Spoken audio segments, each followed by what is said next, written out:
Vous êtes de plus en plus nombreux à nous suivre et à participer à l'évolution de la chaîne Afrique N24, et sincèrement nous tenions à vous en remercier. Nous lisons tous vos commentaires qui enrichissent le débat et vraiment nous vous demandons de nous soutenir, en aimant les vidéos pour une large diffusion, et pour continuer à avoir une ligne éditoriale indépendante, et vous proposer de nouvelles émissions toujours de plus en plus enrichissantes. Ne restons pas passifs, soyons actifs. Merci et à bientôt. Quel avenir pour la France au Sahel et en Afrique de l'Ouest?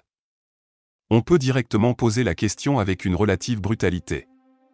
Les forces françaises vont-elles quitter le Niger?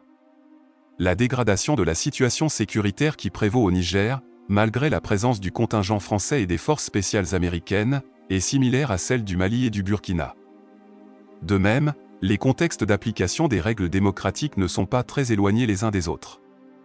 Et surtout, les gouvernances se ressemblent en matière de corruption, de restriction de l'espace civique et d'affaiblissement de l'état de droit. D'une manière générale, ces trois pays ont des profils démocratiques et sécuritaires qui se rapprochent. De même qu'au Mali et au Burkina, ces éléments ont été présentés par les nouvelles autorités issues du coup d'État au Niger comme les facteurs ayant conduit à l'interruption brutale de l'ordre constitutionnel. C'est également le cas en Guinée, en dehors de la dimension sécuritaire. Dans les cas du Mali et du Burkina notamment, les coups d'État sont accompagnés d'affirmations de souveraineté. La conséquence immédiate est le délitement des relations entre l'État français et les nouvelles autorités, ces dernières s'appuyant largement sur les mouvements africanistes.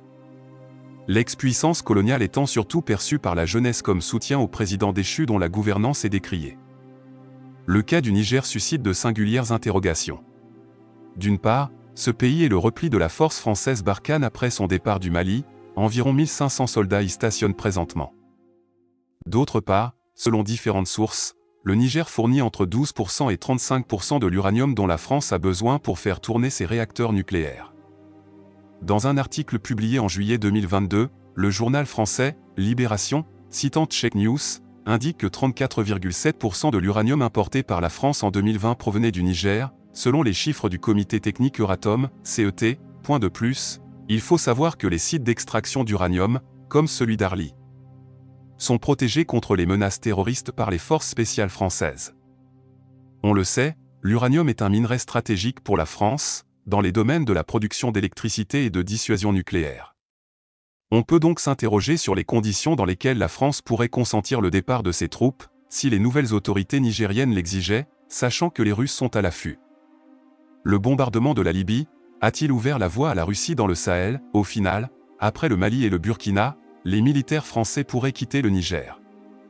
Si le cas se produisait, on pourrait conclure que le bombardement de la Libye par la volonté du président Nicolas Sarkozy et l'apparition du terrorisme ont précipité une dégradation brutale de l'influence de l'État français dans les pays du Sahel.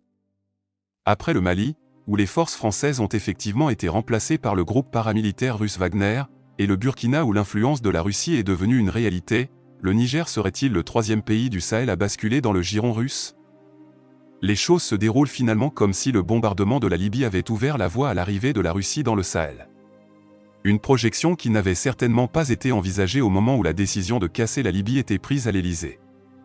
Au regard de cette succession de coups d'État, dans les autres capitales de la sous-région les présidences observent les événements avec une grande inquiétude. Après le Sahel, on s'interroge sur ce que deviendrait la position de la France dans les pays côtiers. Quel avenir pour la France en Afrique de l'Ouest? Il y a un changement notable qui s'opère dans la perpétration des coups d'État. Précédemment, ces interventions militaires dans la politique intérieure étaient essentiellement l'initiative de l'État français, parfois avec l'implication des armées locales. On résolvait alors les problèmes politiques avec des solutions militaires. Les armées africaines ont compris le principe. Depuis que le processus démocratique est enclenché en 1990, et que les promesses faites ne sont pas tenues, au bout de 30 ans c'est la désillusion. On assiste désormais à une émancipation des militaires locaux qui prennent maintenant l'initiative de ces coups d'État, au nez et à la barbe des services français présents dans les pays, et parfois même dans la chaîne de commandement de l'appareil militaire. Sur 8 pays francophones en Afrique de l'Ouest, 4 ont soudainement basculé sous des régimes militaires après un coup d'État, et ce, en seulement 3 ans. Dans chacun de ces pays, les présidents renversés étaient arrivés au pouvoir dans des conditions généralement qualifiées de démocratiques par l'Occident, comme on l'entend à volonté sur le cas du Niger, sauf peut-être pour la Guinée. Tout cela met en lumière la fragilité des contextes politiques où beaucoup de chefs d'État édictent leurs propres règles démocratiques selon leurs intérêts du moment. À ces 4 pays, on peut aussi ajouter la Côte d'Ivoire qui a eu de violentes convulsions lorsque le président Alassane Ouattara a forcé le 3e mandat en 2020. Le Sénégal de son côté n'est pas tout à fait sorti des troubles, malgré la renonciation du président Macky Sall à faire un mandat supplémentaire. Quant au Togo, seul pays qui reste hermétiquement fermé à toute évolution démocratique, la situation politique est d'une grande volatilité. Seul le Bénin traverse actuellement une période d'accalmie relative depuis les dernières législatives. En matière de démocratie et de stabilité, le bilan n'est donc pas élogieux pour la sous-région. Ainsi, la quasi-totalité des pays francophones de l'Afrique de l'Ouest est fragilisée et la démocratie y est grandement en souffrance. Cette situation générale délabrée met en lumière une démarche globale et systématisée dans la conduite des affaires des pays. En fait, les signaux faibles sont apparus il y a déjà une dizaine d'années. Ils ont été ignorés et snobés par les États, puis sont devenus une inquiétante réalité qui déstabilise les pays.